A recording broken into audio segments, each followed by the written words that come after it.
இன்றைய வேதவசனம் யோவேல் 2:26.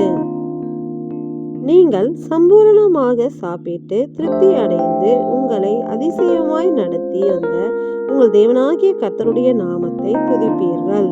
என் ஜனங்கள் ஒருபோதும் வெட்கப்பட்டு போவதில்லை. ஆமென்.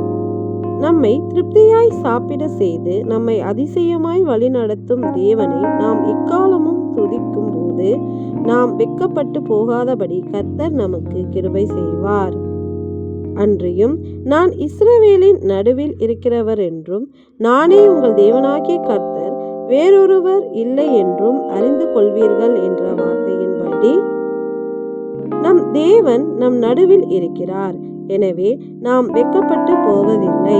அவர் நம்மை திருப்தியாய் போஷித்து நம்மை நல்வழியில் நடத்துவார்.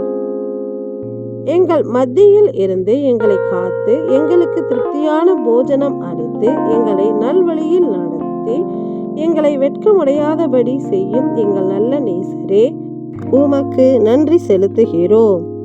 நன்றி.